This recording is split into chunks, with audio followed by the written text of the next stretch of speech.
અથાણાની આ સિઝનમાં કેરીના તો ખાટા મીઠા અનેક અથાણા બનાવીએ, પણ જેને તેલ વગરના અને ઓછા મસાલાવાળા અથાણા ખાવા હોય ને તેના માટે પણ વર્ષોથી આપણા ગુજરાતી અનેક અથાણા જેવા કે કેળાનું અથાણું, ગરમરનું અથાણું બનાવીએ છીએ.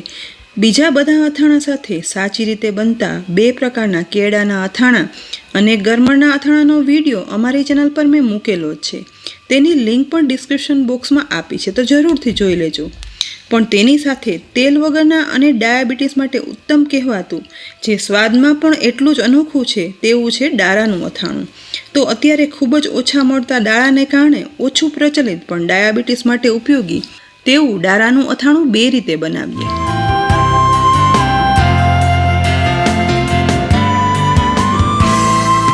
માર્ચથી મે મહિના સુધી માર્કેટમાં કેળા, ગરમર સાથે દાળા પણ મળે છે.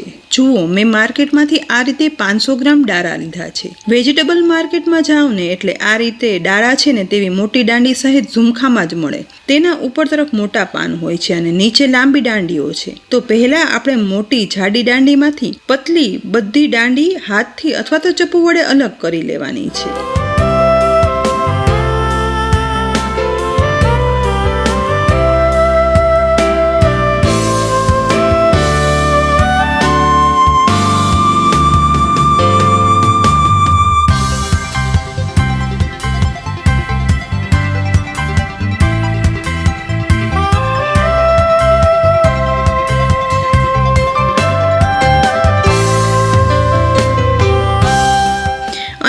આ રીતે બધી દાંડી અલગ કર્યા પછી એક દાંડી હાથમાં લેતા દાળાની ઉપરની સ્કીન છે ને એટલી બધી પતલી હોય છે ને કે આ રીતે આપણે નખ વડે સરળતાથી સ્કીન દૂર કરી શકીએ છીએ. કૂણી દાંડીઓમાંથી ઉપરની તરફના પાન કાઢી લેવાના છે, કારણ કે દાળાનું અથાણું આ રીતે દાંડીમાંથી જ બને છે. દાંડી અલગ કરી અને તેને ડીશમાં રાખતી જવાની છે.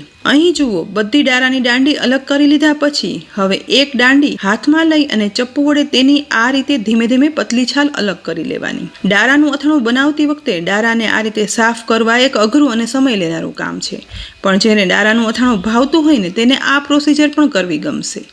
દાળાને ઉપરની કડક છાલ કાઢી લીધા પછી અંદરનો ભાગ છે ને તે છાલ કરતાં થોડો એવો સોફ્ટ હશે, પણ દાળાને સાફ કર્યા પછી તેને વધારે સમય ખુલ્લા રાખીએ ને તો તે કાળા પડવા લાગશે. માટે દાળાની એક દાંડીની છાલ ઉખેડાઈ જાય ને એટલે તુરંત જ પાણી ભરેલું પોળું વાસણ લઈ અને પછી છાલ ઉખાડેલ દાળાની દાંડીમાંથી આ રીતે નાના નાના ટુકડા છે ને તે કટ કરતા જવાના અને પાણીમાં ઉમેરતા જવાના, જેથી આ દાળાના ટુકડા છે ને તે કાળા નહીં પડે અને અથાણું પણ લાંબા સમય સુધી કલરમાં ઉજળું રહેશે. બસ આ જ રીતે બધા દાળાના દાંડીના આ રીતે આપણે ટુકડા કરી લીધા છે અને પાણીમાં જ રાખ્યા છે. હવે પાણીમાં જ આ દાળાના ટુકડાને થોડા એવા ઘસી અને સાફ કરી લઈશું.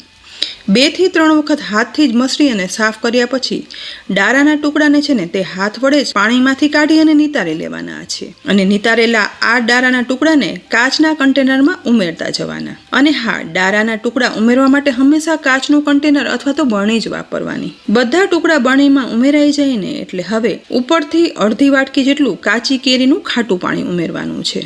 અને કાચી કેરીનું આ ખાટું પાણી કઈ રીતે બનાવ્યું ને તે પણ હું તમને બતાવું. અહીં અથાણામાં કાચી કેરીનો છુંદો બનાવવા માટે મેં કાચી કેરીનું ખમણ કરી ત્યાર પછી તેમાં હળદર મીઠું મિક્સ કરી 8 કલાક માટે રાખી દીધા હતા. તો 8 કલાક પછી તેમાંથી જુઓ આવું હળદર મીઠા અને કાચી કેરીનું ખાટું પાણી અલગ થયેલું છે, જે તમને દેખાઈ રહ્યું છે. બસ આ જ ખાટા પાણીને મેં કેરીના ખમણમાંથી હવે આ રીતે અલગ કરી અને વાટકીમાં કાઢી લીધું છે. અને એ જ ખાટું પાણી છે ને એ આપણે દાળાના ટુકડામાં ઉમેરી દેવાનું છે. ખાટું પાણી ઉમેરવાથી દાળાના ટુકડામાં ખટાશ સરસ ચડી જાય છે. અને કાચની બરણીમાં હવે દાળાના ટુકડા ડૂબે ને એટલું સાથે ચોખ્ખું પાણી પણ ઉમેરી દેવાનું. અને એ સાથે જ 1/4 ટીસ્પૂન મીઠું અને અડધી ટીસ્પૂન હળદર પાવડર ઉમેરી દઈએ. અને ત્યાર પછી બરણીનું ઢાંકણ ઢાંકી આ રીતે બરણીને થોડી એવી ચલાવશું, જેથી ઉમેરેલા હળદર, મીઠું, ખાટું પાણી અને સાદું પાણી બધું મિક્સ થઈ જાય. આ રીતે મિક્સ કરી અને ત્યાર પછી દાળાને પલળવા માટે બરણીને 15 દિવસ માટે એમ જ નોર્મલ રૂમ ટેમ્પરેચર પર રાખી દેવાની છે. અને વચ્ચે વચ્ચે દરરોજ દિવસમાં 2 થી 3 વખત આ રીતે બરણીને થોડી ચલાવી અને મિક્સ કરવાનું, જેથી બધું સરસ રીતે એકબીજામાં ભળી જાય. જાય. અને આ રીતે 15 દિવસ રાખવાથી દારાના ટુકડા છે ને તે થોડા હાર્ડ હશે ને તેમાંથી સોફ્ટ થશે અને દારાના અથાણાનો એક ખાસ અનોખો ટેસ્ટ ડેવલપ થશે. અહીં 15 દિવસ રાખ્યા પછી બરણીનું ઢાંકણ ખોલતા જુઓ, દારાના ટુકડા પલળી અને ગ્રીનમાંથી હળદર, મીઠા અને ખાટા પાણીના કારણે પીળા કલરના થયા છે. સાથે દાળા છે ને તે સોફ્ટ પણ થયા છે.